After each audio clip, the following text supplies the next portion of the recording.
3, 2, 1, start. Annyeong! Hello everyone and welcome to my first podcast. My name is Jessie and I am 16 years old. I'm from South Korea but I live in Edinburgh, Scotland in the UK, and I've been going to high school here for the past 3 years. And that is also why I thought I should talk about the 5 types of girls that you can find in high school for my first episode. Okay, before we start, please note that this video is entirely based on my opinion and my experiences, and most importantly, my school. All high schools are so very different from each other, and also it is really hard to divide every student into 5 categories. So you can safely say that this podcast is an overgeneralization and an oversimplification.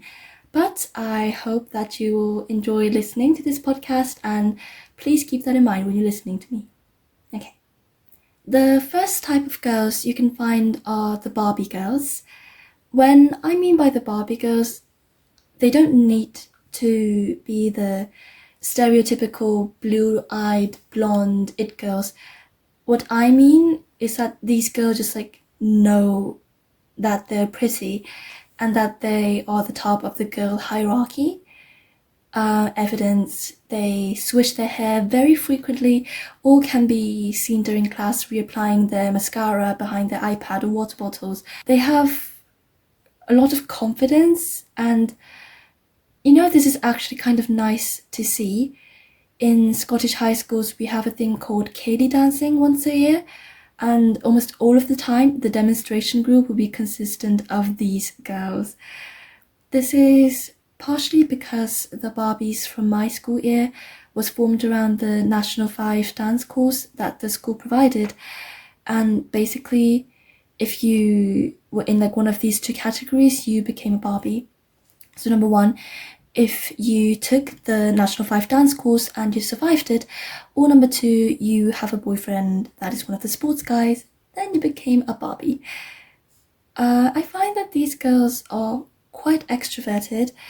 They have almost no difficulty in conversing, even with strangers, and they're really close with teachers that they like, and they are really lively, and it feels really weird if they're not there in the classroom, because it just feels kind of dead, the whole atmosphere.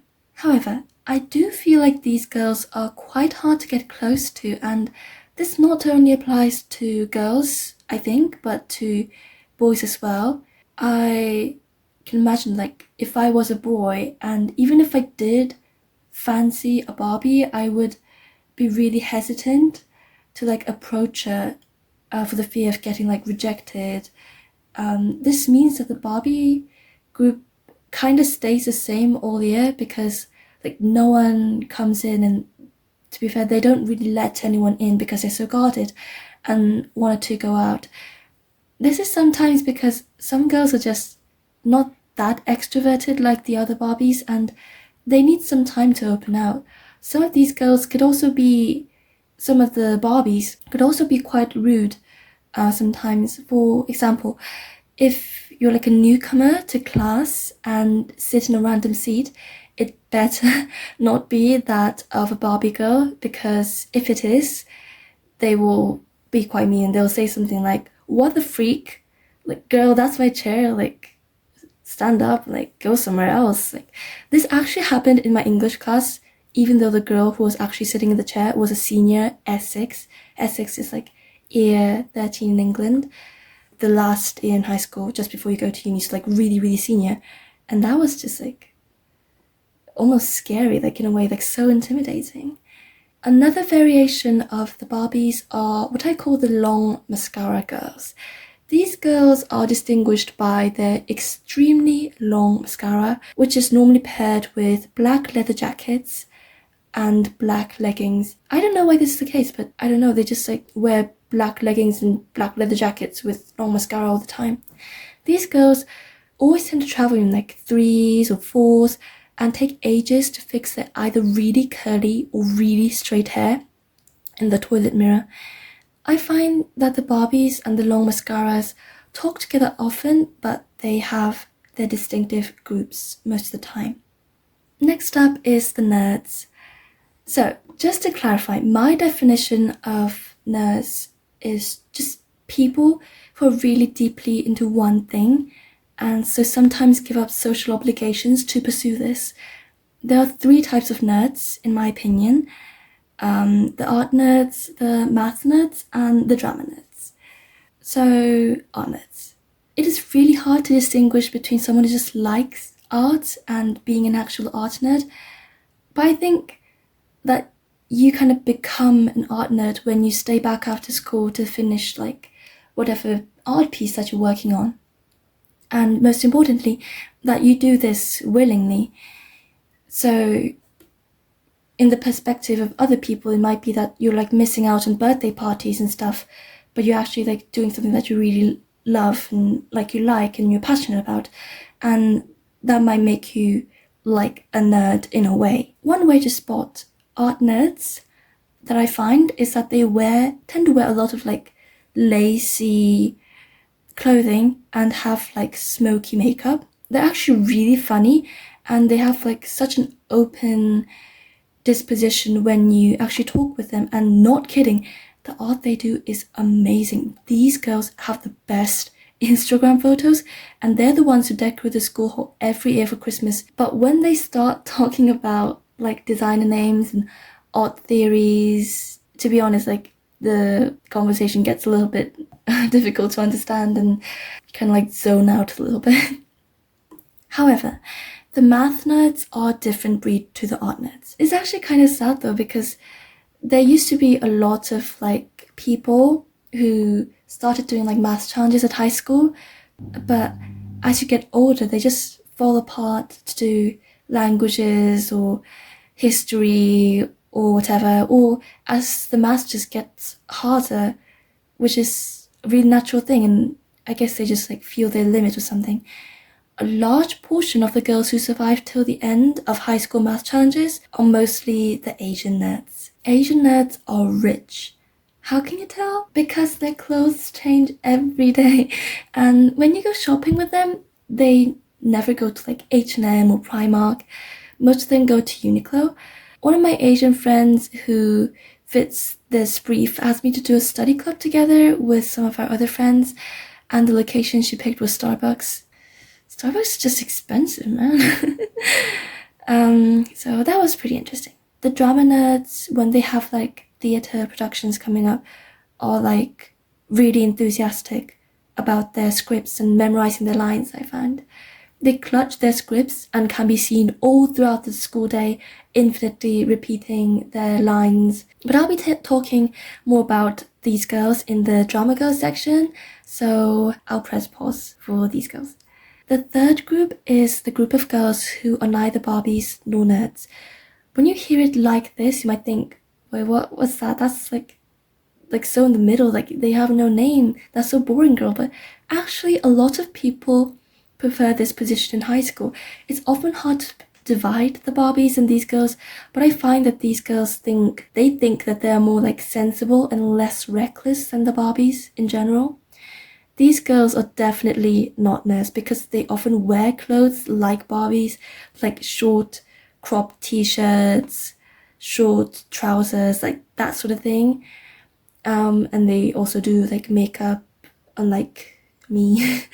But these girls also have an idea of what they want to be in the future. Like most of the time it's either medicine or law. Some of these girls actually study like nerds, 6 hours a day, but still have time to go to all the parties and have a boyfriend.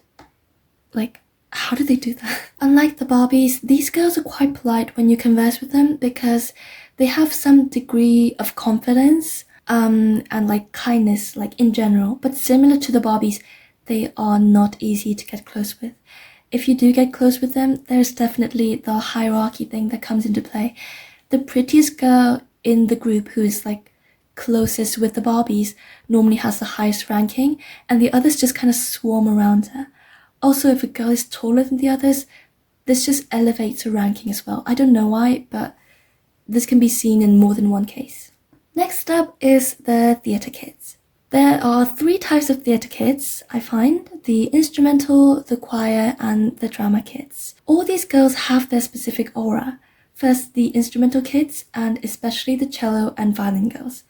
I used to be a violin girl myself, but I kind of gave up because, I don't know, I just drifted away from it. One important thing with instrumental kids is that if your instrument case is nice and shiny, you're really confident as you walk to school with a gorgeous instrument like slung on your shoulder. This is the most extreme with cello girls, I guess because cello is like the biggest instrument that you could probably find, apart from like harp.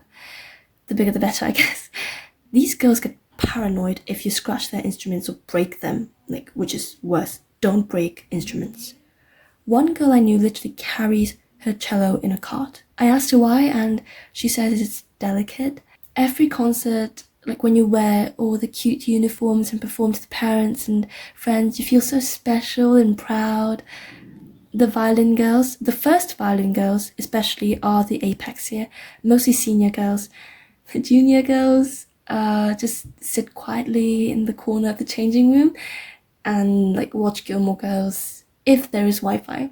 If there's not, then we just do nothing. The choir kids have a strong sense of group community. From what I can see, they are friends with like almost everyone in their group. I guess their medium of communicating music is just one type, like their voice, and perhaps that makes it a little bit more easier. Like there's not specific like groups of friends like violin, cello, and flute or whatever. And most of them are really good at singing. The person who gets the middle spot is usually the most confident. Sometimes not as good at singing, but the confidence just makes it seem like it. The last of the theatre girls are the drama girls. I kind of envy the drama kids actually. It looks surprisingly easy to get a boyfriend in a drama club. Almost all of the drama girls I know are with some senior from the same theatre project or something. The ones who get to play main characters become really enthusiastic about the whole thing, and they can be heard giving opinions on the script even as you pass through the classroom and the door's half closed to shield off the noise. They are really good at acting, and it's so cool, and I would definitely love to take part, but let's just be honest, I'm scared at the drama teachers, so I haven't given it a try yet. The last type of girls are the sporty girls. Since my school has a swimming pool, there's going to be an addition to this list. I tried to divide the sporty girls and came up with 3 types: the ball girls, the non-ball girls, and the racket girls. Well, to be fair, racket sports also have balls involved, but let's ignore that part. The biggest ball sports are field hockey, netball or lacrosse, football, basketball, and volleyball. Girls who do hockey, netball, or lacrosse can be seen grinning and taking selfies with their blue teeth guards and whenever they have time. And they also have a real sense of community. The members here don't change often, so these girls know themselves so well. They've been friends for such a long time. These girls get up so early in the morning for practice and can be seen playing in the morning grass, their shoes wet with dew when you come to school in the morning. Dedication. The big balls like football, basketball, and volleyball often have players changed from time to time. These are more popular than hockey and netball, and more people do it, but less people stay in the groups as much. Sometimes these group practice on Sundays, but really no one ever comes. The non-ball girls are your swimming or water polo and gymnastic girls. These girls are crazy good, and the school requires them to practice at least 3 times a week for the school team. I swim outside school, but let's just say I'm not dedicated enough to get up at 6 every morning and plunge myself into the pool. One girl I knew was properly into gymnastics, and she went on all these crazy competitions, and that was so cool. But she also got injured quite a lot, so I guess there are some downsides.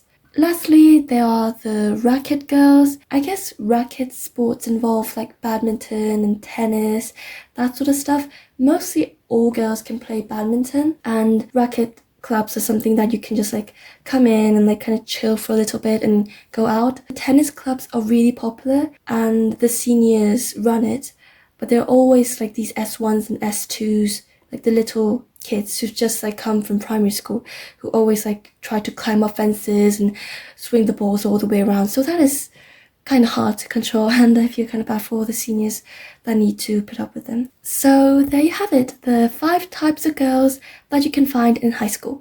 Which one do you fit in? Or if you think that I've missed any category out, please tell me in the comments as well. Thank you for listening to this podcast, and I'll see you next Monday. Bye!